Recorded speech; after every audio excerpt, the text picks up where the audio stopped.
आप सोते हुए को तो जगा सकते हो, जागे हुए को कभी नहीं जगा सकते। सरकार को ये भी पता है कि वास्तव में ये कानून खराब हैं। सरकार को ये भी पता है कि अगर हम एमएसपी का किसान को रेट दे दें, इसकी मांग जो है वो बिल्कुल सही है। सरकार को कोई मानने या ना मानने, इस सरकार उद्योगपतियों की सरकार है। वही अडानी अंबानी इस सरकार को चला रहे हैं, वही चंदा ले रहे हैं, ये हमारे टैक्स ऐसे ले रहे हैं। भी प्रधानमंत्री जी से यही कहूँ कि बेटी बाप कही है, अब भी मना लेना, क्योंकि किसान का बहुत बड़ा दिल है।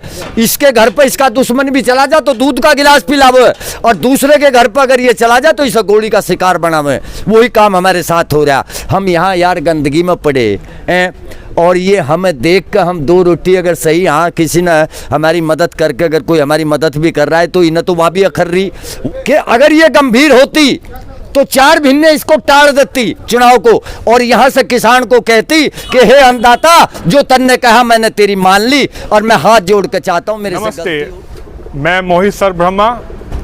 सवाल जरूरी है कार्यक्रम में आप सभी का स्वागत है।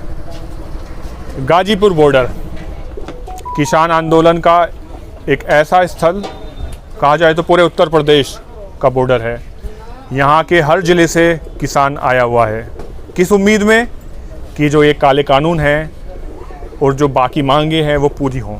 जो निष्कर्ष है वो अभी नहीं निकला है। बातचीत हुई 26 जनवरी के बाद, कहा जाए एक घटना होती है जिसके बाद से बातचीत बंद हो जाती है।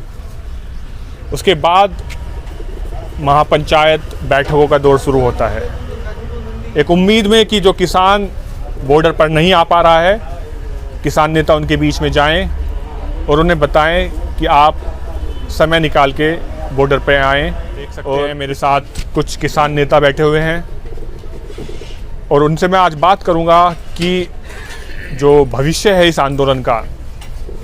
आप लोगों ने साफ साफ पहले भी बोल दिया है कि जब तक बिल वापस नहीं, घर वापस नहीं।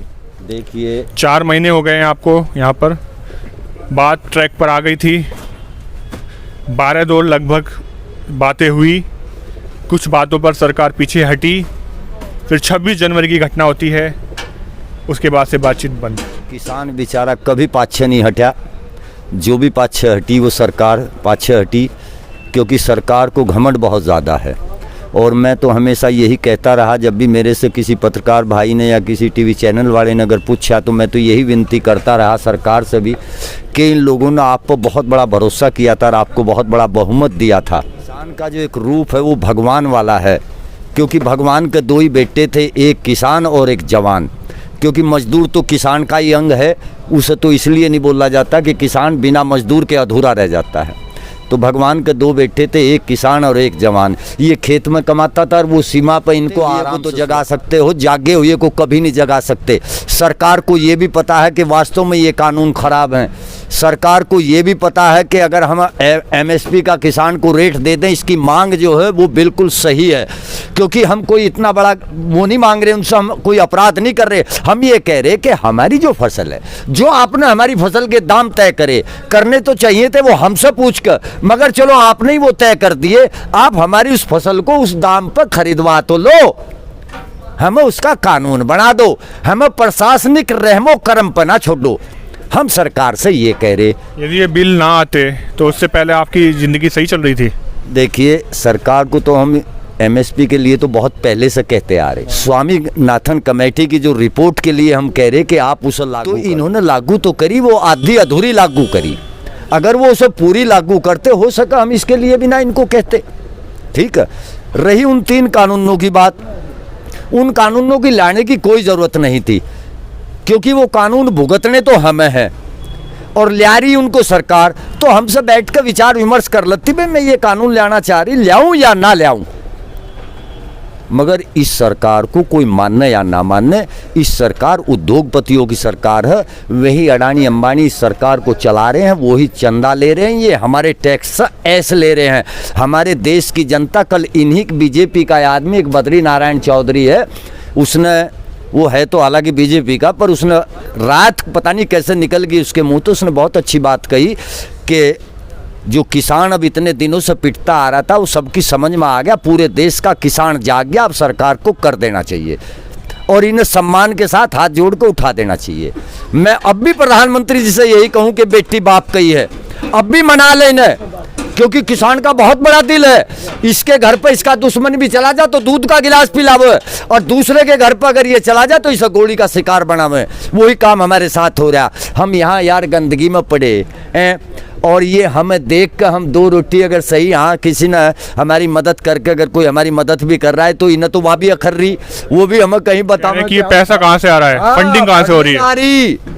ये तो पूरी दुनिया को लूट लो, हमारा देश लूट लिया, ये तो कुछ भी कर दो, मगर हम बतावेंगे फंडिंग। अगर हम दो रोटी बढ़िया खा लें, हमने एक टाइम खीर बना लिया तो खीर खा रहे, हमने एक टाइम हलवा बना लिया तो हलवा खा रहे। अरे भले आदमी, ना तुम हमारे गात में अच्छा कपड़ा देखना चाहते, ना हम दो रोटी सही ढंग से खानी देखना चाहते, हम देखना कि दाल चाह रहे, ये बतावे सरकार। और हम सरकार की एक भी बात को मने करने के लिए तैयार नहीं। सरकार हमें अब भेजे, हम तड़के बात करने के लिए आ जाएंगे, कहीं भी हो सरकार, वो हमें बुलाओ। पर सरकार तो यहाँ है ही नहीं दिल्ली में।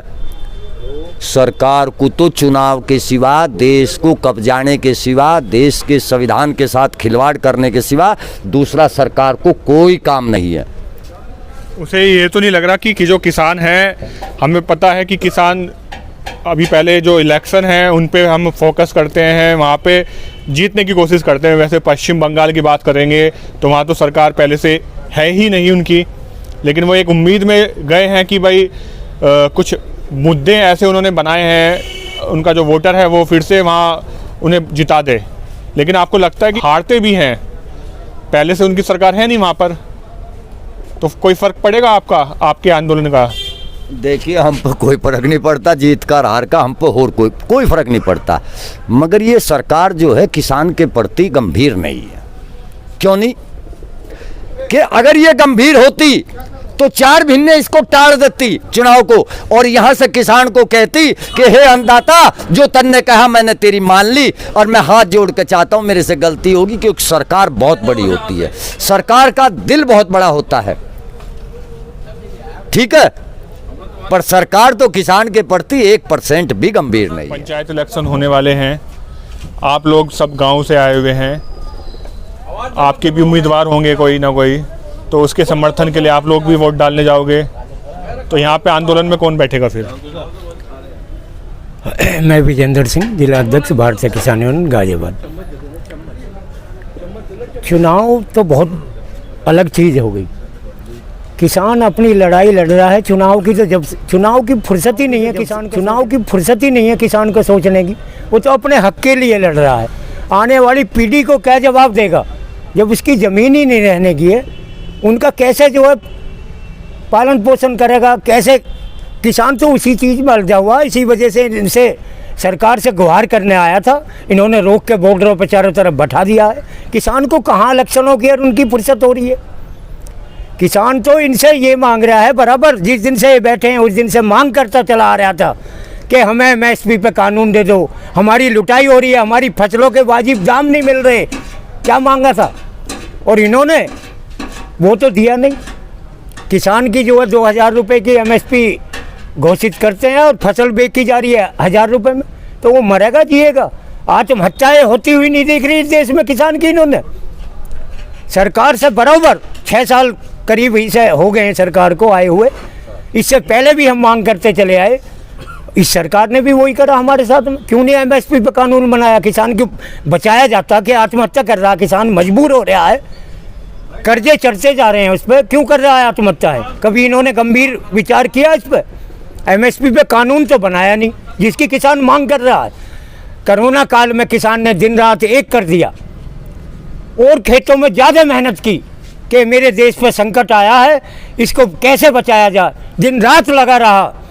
जो मजदूर दिल्ली से आ रहे थे उन्हें एक ज़िले से दूसरे ज़िलों में ट्रैक्टर से छोड़ने का काम किसानों ने किया है, जगह जगह सड़कों पर भंडारे चलाए। सरकार के जो मंत्री हैं, कृषि मंत्री हैं, वो भी जब प्रेस कॉन्फ्रेंस करी थी जब कानून बनने के बाद, उन्होंने कहा था कि जो किसान है वो एक कहा जाए तो बिचौलिए के जाल में फंसा हुआ है, हम उस जाल से निकालने के लिए इस कानून को बना रहे हैं। जो पहले से मंडियां हैं उसकी जगह अब हम प्राइवेट मंडियां लाएंगे, जिसके बाद जो किसान है वो जाल से बाहर निकल के ज़्यादा कीमत पे फसल बेच सकता है। आप लोग कह रहे हैं कि नहीं वो तो गलत है।